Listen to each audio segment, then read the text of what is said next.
Hello, hello. Welcome to the Dorothy Edit. And I am joined today by Sareeta Domingo, who is going to talk to us all about her newest book, which is called Possibility. So, hello, Sareeta. How are you? Hi, Dorothy. I'm good, thank you. How are you? Good, thank you. Can you tell us the title of your book? I know I've just mentioned it, but can you tell me the title of your book? Yes, so my book is called Possibility. Okay, and in a nutshell, what is your book about? So it's about a woman called Anika Lapo. She's on the eve of her 30th birthday and she encounters a very sudden health crisis at the beginning of the story. Um, but as it says in the blurb of the book, it's not dying that she's actually afraid of. It's her real fear is how much of her life she's wasted, how she hasn't really experienced and done all the things that she had planned to by her 30th birthday. So she opens her childhood diary that she used to keep as a teenager and decides to manifest her next day that the surgery will go brilliantly. She writes it down in her diary, and then she wakes up the next day and it has gone swimmingly and things have gone better than she could have imagined.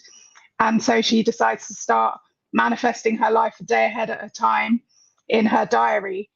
And soon she's kind of getting the job she wanted as a radio producer. She's DJing to like actual people, not just in her bedroom. And most importantly, she's connecting with a radio DJ at the station where she works. And they may have something more in their past than it seems. But she starts to fly a little bit too close to the sun and things take a turn. So that's what the book's all about. Okay, what I'm pretending I don't know anything about the book. What was the inspiration behind the book? It was actually a personal health encounter that I had that did make me reassess um, my own life and what I wanted to do.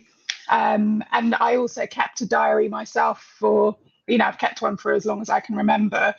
So I just wanted to experiment with the idea of manifestation using a diary, kind of writing something down and seeing if that could come into being.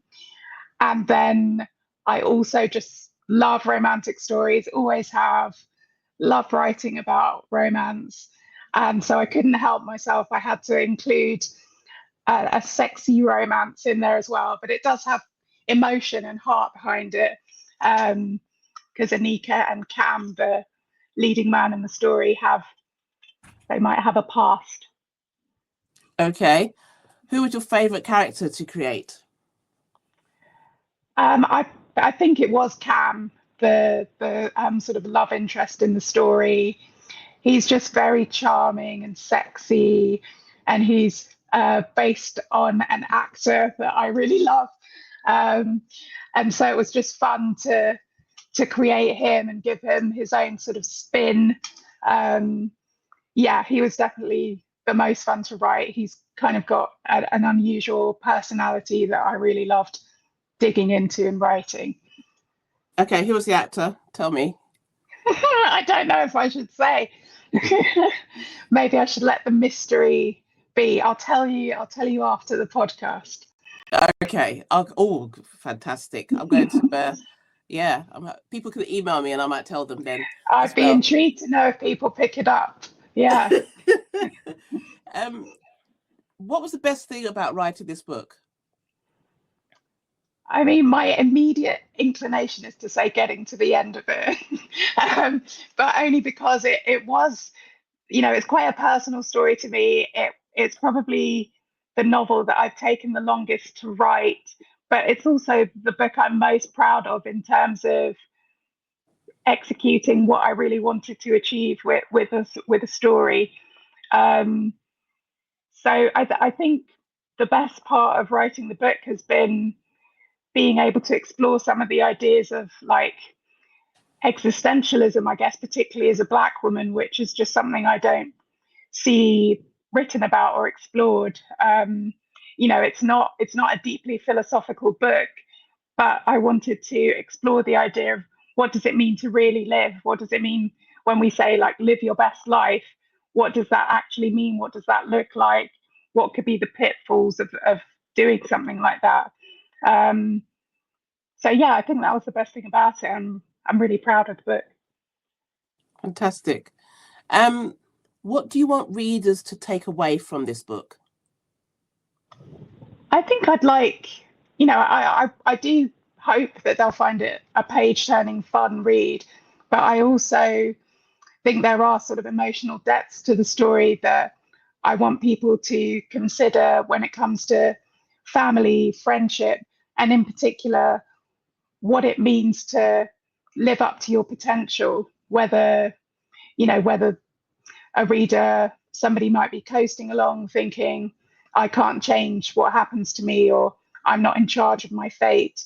Maybe we're not, but it's possible that we are. And so I want them to consider that and think about whether there's a different way through life. Okay.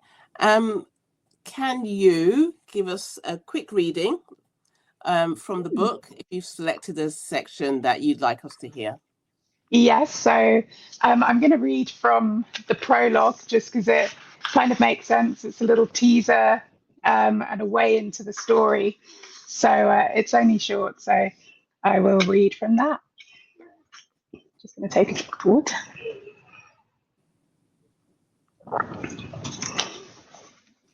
Prologue. The man's hand reaches out and takes Anika's elbow, and the proprietary gesture ignites a hot flame of memory of that first night she refused to let her fate be dictated by another, a feeling she's only just reclaimed. The motion of yanking her arm away sends him stumbling. She calms into a shrug, retreating lightly on her toes.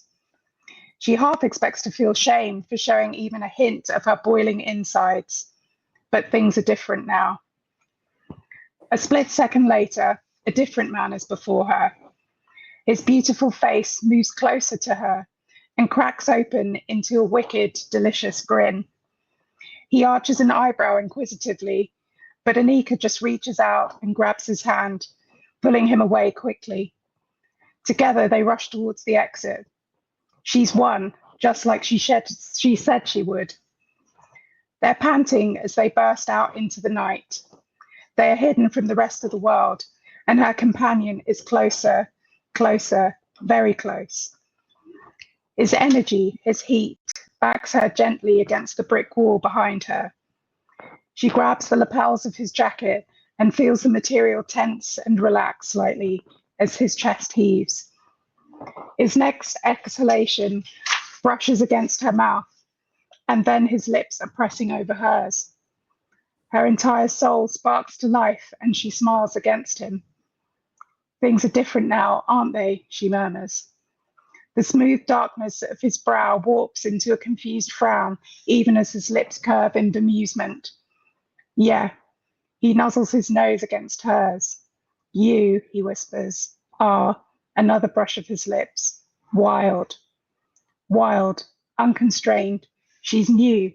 She wants this. She wants more. I'm beginning to think I just might be. Fantastic. Thank you so much for that reading. Where can we get your book, please? Where can you find it? You can buy it wherever you get your favorite books, online, in stores. Request it if you don't see it on the shelves.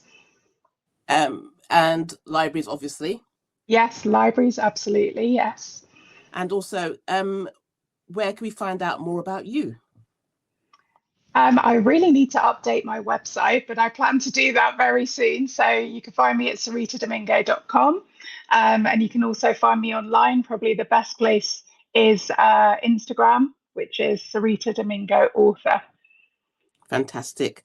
Thank you so much, Sareeta. And thank you so much for talking to us about Possibility. And I look forward to talking to you again about your next book, hopefully. Yes. Thank you so much, Dorothy. It's been a pleasure.